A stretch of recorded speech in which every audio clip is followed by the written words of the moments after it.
In this video, I'm going to talk about non-planar geometry. Now, this is only relevant for hard surface modeling. If you're doing organic modeling, this doesn't matter at all. So I'll start off by creating a plane. Now, this is obviously a planar surface. And the reason for that is because it's completely flat and it only occupies two axes. Now, if I were to select this edge and then bring it down like so, this would still be planar because it's still completely flat and it still only occupies two axes. Now, on the other hand, if I were to move this vert off like this is now no longer planar because it is not flat and it's occupying more than two axes. So when hard surface modeling, this can be a problem. So let's go ahead and move this off slightly. And while you're modeling, especially when you're pretty new to modeling, you're likely to, just nudge verts out of place accidentally like so. And this is going to be a problem sometimes, not always, but it sometimes can be a problem. And let me show you why this is an issue. So I'm just going to cut in some loops into this plane. And immediately you're going to see that we are going to start to have some facetting. So I'll just add a high contrast material.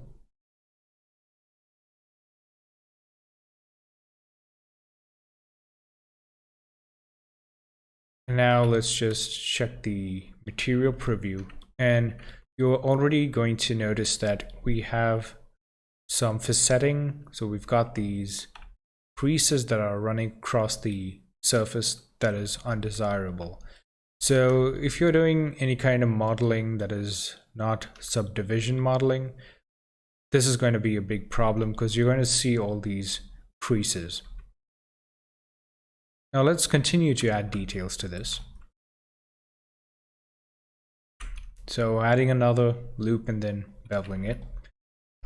Select this face and I'll just insert it, extrude it, and scale it in some more, like so. And you'll notice we are having a lot of facetting here. But I'm just going to go ahead and continue to add details. So I'm just going to add a few control loops because I'll be subdividing this and showing you the results as well. So just select that face and I'll scale it along the y-axis this time and try and get a square, and I'll just push this off like so.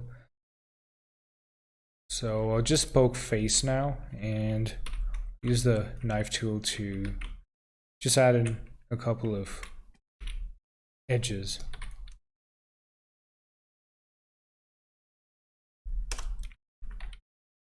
So now I'm going to go ahead and use the loop tools and try to turn this square into a circle. And I will also insert this once again. Go ahead and select this ring and let's insert that as well. Now I'll extrude this down like so, fill it in some more. Just do the same thing that I was doing before by just insetting it, just so that this is all going to hold up when I subdivide it.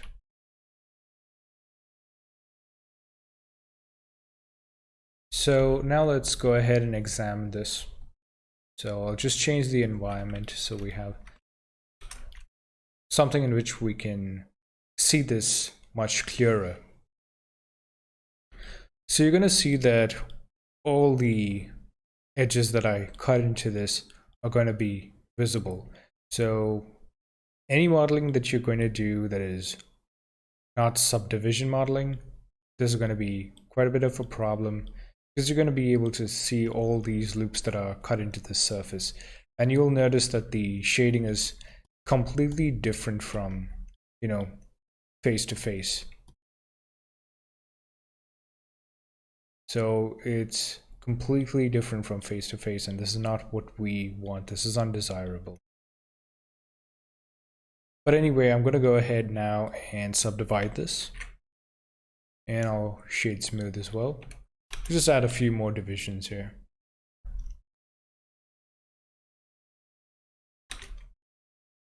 Now, upon subdividing, it doesn't seem to be causing a problem, but it again depends on what kind of details you're cutting in. And since there's no shading issues and there isn't any facetting anymore since I subdivided this, doesn't mean there isn't a problem. For instance, if you look at the detail I cut in, it appears that this detail isn't centered, and that's not what I wanted. It's not aligned properly. It's sort of off, it appears off to the side, and that's because this surface is non-planar. So details that I'm cutting into this are not going to appear exactly like I want it to, and that's another problem with these non-planar surfaces. And if you cut details into it, you're gonna run into these issues. Now that's not all. Like, this particular detail that I've cut in here isn't causing a problem, but that doesn't mean you're completely out of the woods. Let me show you some other details which may cause problems.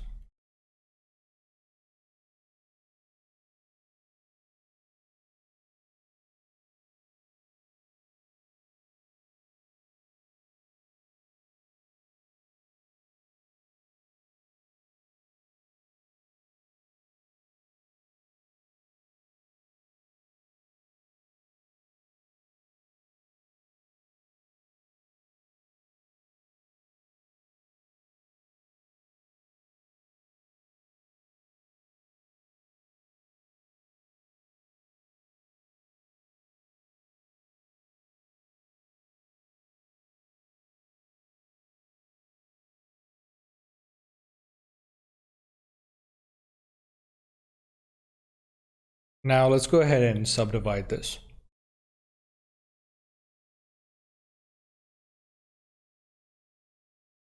And let's just go back to the shading tab. And we seem to have some pinching going on here. Let's just look at this. So it's perhaps because I didn't add a loop that we ran into that problem. But you'll start to notice that even with the subdivision surface active, I'm getting some ridges here. So there's a bit of pinching right here. So let me go ahead and pull out the annotate tool here so that I can draw on the surface. So I'm not sure this is completely visible, but right about here, there's some pinching. So some pinching right here, and there's a ridge sort of running across like so. So even though this is subdivided, we are running into some shading issues. So this is not that big of a deal, depending on the details that you're cutting into the surface. But the more details you're going to be cutting into a non-planar surface, the more room there is for an error. So this is something you need to be aware of. Again, it's not always a problem, but you can, especially if you're going to be adding a lot of details, then you may run into problems, and at the time of render, you're going to have a bunch of artifacts, whether it be subdivision, modeling, or otherwise. Now, in order to fix this problem, like if there are a lot of details, then it's just going to be an extremely tedious process to go about aligning everything. But let me show you how you can go about fixing this. Now, if you have cut in too many details, then it's just easier to start from the beginning. But if you've got very few details, then it can be rectified. So in order to rectify this, you need to enable the snap tool and select vertex snap. And let's go ahead and switch off the subdivision surface modifier. And let's look at this from the orthographic view. So if we want to start aligning these edges to the original position, then we're going to have to select these verts and start using this to snap it. Now, the more details you cut in, the more work it's going to be. It's just going to be a tedium to sort of snap all of these verts. So that's how you would go about aligning things. Now, I'm not going to go ahead and do this whole thing. The other way you can go about, flattening things out is by using the flatten tool under loop tools. And that's another way you can, again, it depends. It's not going to work in every case, but the flatten tool is an option, but it's not always going to work.